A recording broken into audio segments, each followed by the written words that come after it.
Doctor Shaheen Syed ശരിക്കും പറഞ്ഞാൽ ഈ ഡൽഹിയിലെ സ്ഫോടനവുമായി ബന്ധപ്പെട്ടാണ് ഈ ഡോക്ടറുടെ പേര് നമ്മൾ കേൾക്കുന്നത്. ഇവിടെ ചരട് വലിച്ച 7ഓളം ഡോക്ടർമാരുടെ കൂട്ടത്തിലുള്ള ഏക വനിതാ ഡോക്ടർ.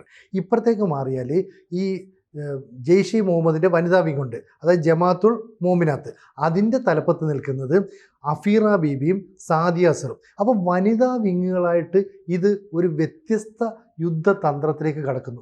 ഇതിൻ്റെ ചില ഓർമ്മപ്പെടുത്തലുകൾ ചരിത്രത്തിലും ഉണ്ടെന്ന് മാഷ് നേരത്തെ സൂചിപ്പിക്കുകയും ചെയ്തു. എങ്ങനെയാണ് ഇതിനെ ഒന്ന് കണക്ട് ചെയ്യുന്നത്?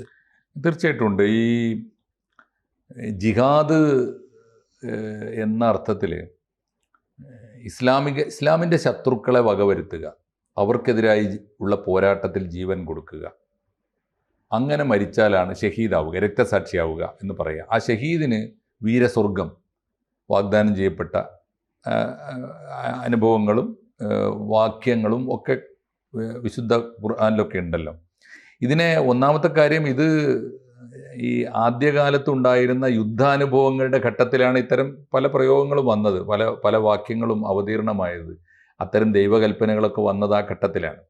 ഇപ്പോൾ ഒരു ജനത അവരുടെ ജീവിക്കാനുള്ള അവകാശം നിഷേധിക്കപ്പെടുമ്പോൾ അതിജീവനത്തിന് വേണ്ടി നടത്തുന്ന പോരാട്ടങ്ങളെ നമുക്ക് യുദ്ധങ്ങളായിട്ട്, ആ കാലഘട്ടത്തിലെ, അന്ന് യുദ്ധങ്ങൾ അസാധാരണമല്ലല്ലോ, ഓരോ ഗോത്രങ്ങളും തമ്മിൽ യുദ്ധമാണ്. ഈ യുദ്ധങ്ങളുടെ ഈ പോരാട്ടങ്ങളുടെ ഒരു ചരിത്രമാണ്, പ്രത്യേകിച്ച് അറബ് ഗോത്രങ്ങളുടെ ഒരു പോരാട്ടം അതാണ്. പക്ഷേ പിൽക്കാലത്ത് ഈ ഈ ജിഹാദ് തുടങ്ങിയ പ്രയോഗത്തെ, അത്തരം വചനങ്ങളെ, അത്തരം വേദവാക്യങ്ങളെ ഒക്കെ സർവ്വകാലത്തേക്കും വ്യാഖ്യാനിക്കുമ്പോൾ വലിയ അബദ്ധങ്ങൾ പറ്റിയിട്ടുണ്ട്.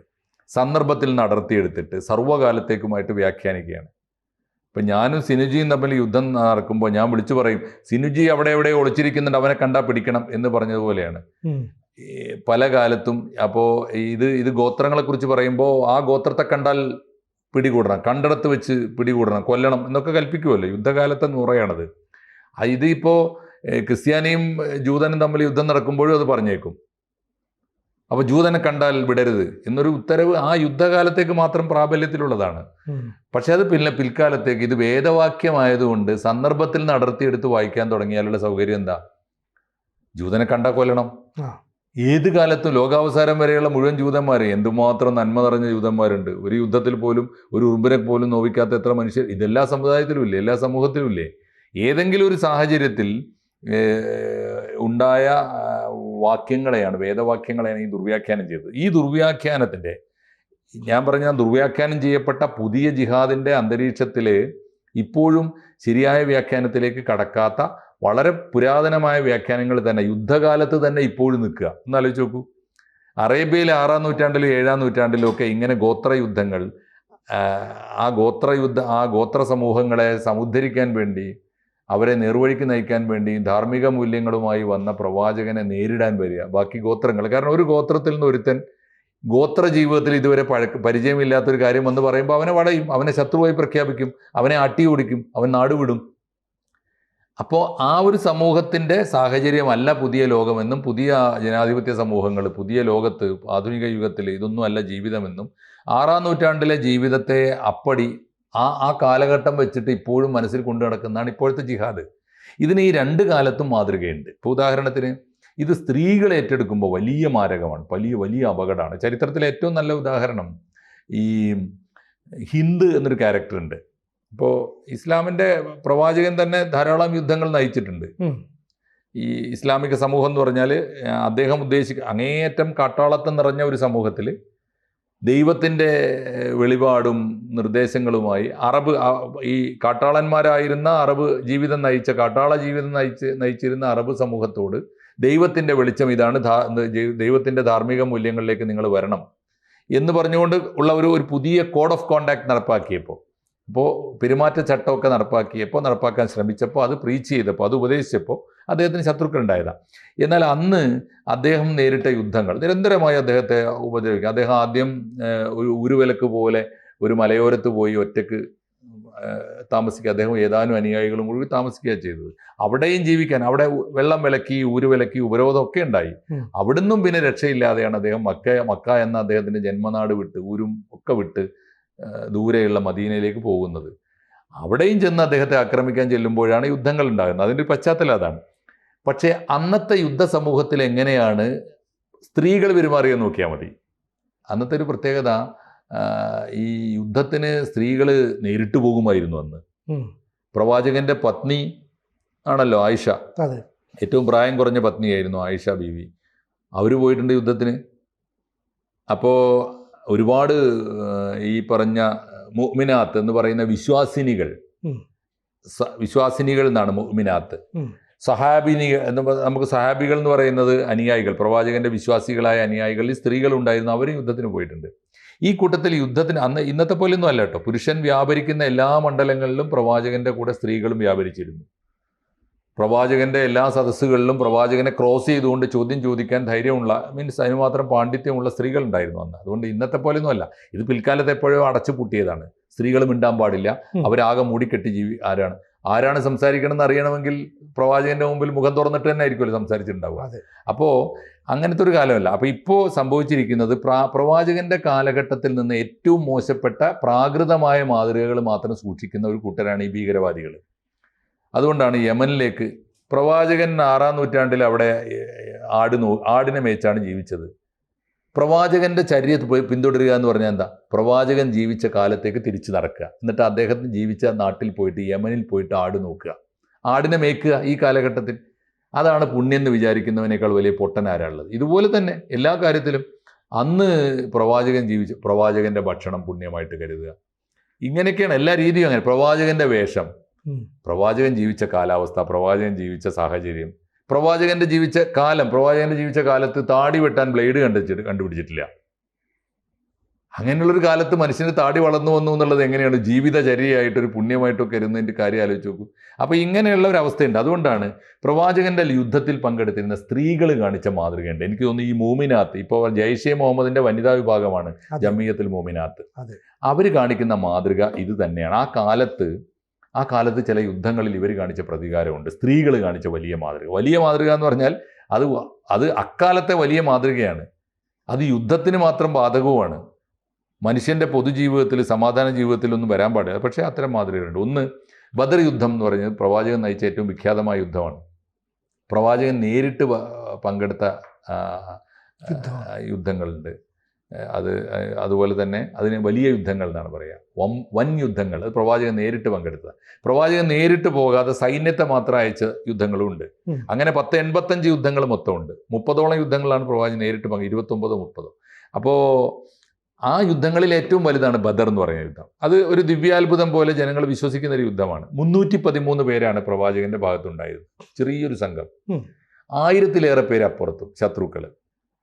എന്നിട്ട് ആ യുദ്ധത്തിൽ ഒടുവിൽ ഈ 313 ഈ ന്യൂനപക്ഷത്തിന് വിജയമുണ്ടായി. അത് പ്രവാചകന്റെ ആത്മീയമായ സിദ്ധി കൊണ്ടാണ്.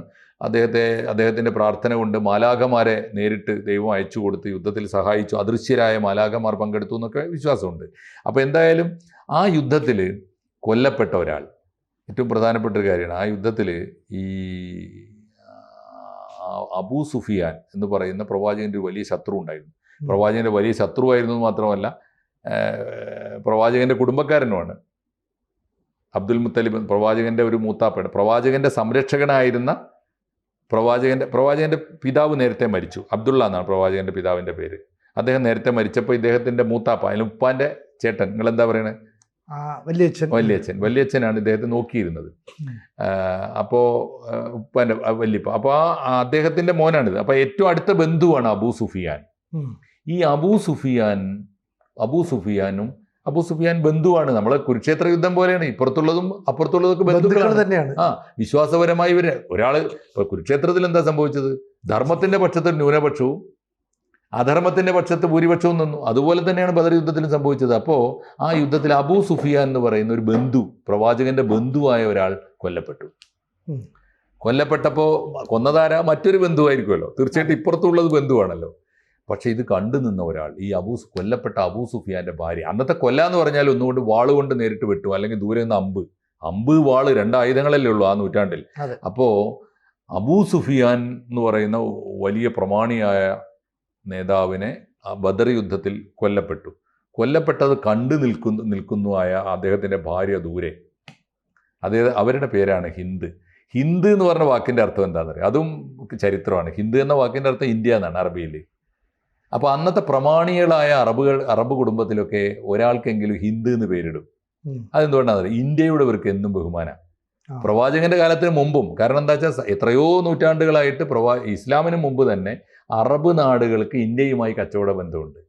ഇന്ത്യയുടെ സുഗന്ധദ്രവ്യങ്ങൾ ഇവിടെ അറേബ്യയിൽ നിന്ന് പായ്ക്കപ്പലിൽ വന്ന് നമ്മുടെ നാട്ടിൽ കപ്പലടുപ്പിച്ച് ഇവിടെ നിന്ന് സുഗന്ധദ്രവ്യങ്ങൾ ചുക്കും കുരുമുളകും ഏലവും ഒക്കെ വാങ്ങിച്ചിട്ട് യൂറോപ്യൻ രാജ്യങ്ങൾ കൊണ്ടുപോയി വലിയ വിലക്ക് വിറ്റിട്ടാണ് ഇവർ കാശുണ്ടാക്കിയിരുന്നത്. അപ്പോൾ അന്ന് ഇന്ത്യയോട് ഇവരുടെ മാർക്കറ്റാണ് ഇന്ത്യ.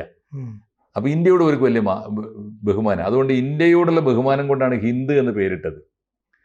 പ്രശ്നം ഇതാണ്, ഈ അബൂ സുഫിയാൻ സ്വന്തം ഭർത്താവ് കൊല്ലപ്പെട്ടു എന്ന് കണ്ടപ്പോൾ ഇവർ കാണിക്കുന്നത് ആ കൊന്നവനെ കൊല്ലുന്നത് വരെ കാത്തു നിന്നിട്ട്, കൊന്നവൻ അപ്പുറത്ത് കൊല്ലപ്പെട്ട അബൂ സുഫിയാനെ കൊന്നവൻ കൊല്ലപ്പെടുന്നത് വരെ കാത്തു നിന്നു യുദ്ധത്തിൽ നോക്കിക്കോ. എന്നിട്ട് കൊല്ലപ്പെട്ടവനെ എടുത്തിട്ട്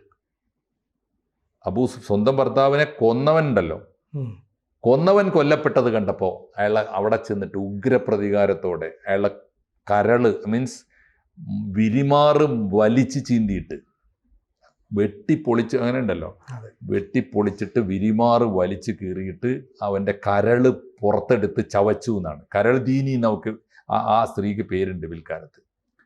അതാണ് പ്രതികാരം. അത്തരമൊരു ദൃശ്യം ആണുങ്ങളാലും ഇസ്ലാമിക ചരിത്രത്തിൽ എവിടെയുമില്ല. ആണുങ്ങൾക്ക് അങ്ങനെ ഒരു ചരിത്രം പറയാനില്ല. അപ്പോൾ ഇതിൻ്റെ ഒരു സൂചന അതാണ്. അപ്പോൾ ഇവർക്ക് ഇവരുടെ കയ്യിലുള്ളത് ഇത്തരം മാതൃക ഒട്ടും കണ്ണിച്ചോരയില്ലാതെ, അങ്ങനെ ഉണ്ടല്ലോ. നമുക്ക് ഈ ഒരു നമ്മളിപ്പോൾ വിചാരിക്കുമല്ലോ ആണുങ്ങൾ കാണിക്കുന്ന പോലെ ക്രൂരതയും ദുഷ്ടതയും ഒന്നും സ്ത്രീകൾക്ക് ചെയ്യാനാവില്ല, ചോര കണ്ടു നിൽക്കാനാവില്ല. അങ്ങനെയല്ല, ആണുങ്ങൾ ചെയ്യുന്നതിനേക്കാളും ഭീകരമായി ചെയ്യാൻ പറ്റും ഒരു സ്ത്രീ. നമ്മൾ പെണ്ണൊരുമ്പെട്ടാൽ എന്നൊരു പ്രയോഗമുണ്ട്, പഴയ പ്രയോഗമാണത്. പക്ഷേ ഉരുമ്പെടാൻ പ്രയാസമാണ് ഇവർ. പക്ഷെ ഉരുമ്പെട്ടാൽ അതിന് ഒരുപാട് സാഹചര്യങ്ങൾ ഉണ്ടാവും. അവരുടെ മനസ്സിൽ കണ്ടു നിൽക്കേണ്ടി വരുന്ന പ്രതികാരങ്ങൾ ഉണ്ടാവും, അവരുടെ അരക്ഷിതാവസ്ഥ ഉണ്ടാകും, അവരുടെ ഉഗ്രപ്രതിജ്ഞ ഉണ്ടാവും. ഇതൊക്കെ കൂടി ചേർന്ന് രൂപപ്പെടുത്തിയ വിശ്വാസത്തിൻ്റെ ദാർഢ്യം ഉണ്ടാവും. ആണുങ്ങളെക്കാൾ കടുത്തതാണ് സ്ത്രീകളുടെ വിശ്വാസം. ഒരു വിശ്വാസത്തെ ഇളക്കാൻ എളുപ്പമല്ല. അപ്പോൾ അവരുടെ വിശ്വാസം, അവരുടെ പ്രതികാരം, അവരുടെ ഈ രക്തസാക്ഷിയാവാനുള്ള മോഹം എല്ലാം ചേർന്നതാണ്. അപ്പോൾ ഹിന്ദു, എനിക്ക് തോന്നുന്നു പുതിയ കാലത്ത് ഇന്ത്യയെ ആക്രമിക്കാൻ വരുന്ന പുതിയ മോമിനാത്തുണ്ടല്ലോ, അതെ, ഈ രക്തസാക്ഷിനികളുടെ സംഘം അല്ലെങ്കിൽ ജിഹാദിനികളുടെ സംഘം ഉണ്ടല്ലോ, അവർക്ക് ഏറ്റവും നല്ല മാതൃകയായിരിക്കും ഹിന്ദു. രണ്ട് കാരണം കൊണ്ട്. ഹിന്ദു എന്ന പേര് തന്നെ ഇന്ത്യ എന്നാണ്. ഹിന്ദു ഒരു മാതൃകയാണ് അവരുടെ മനസ്സിൽ.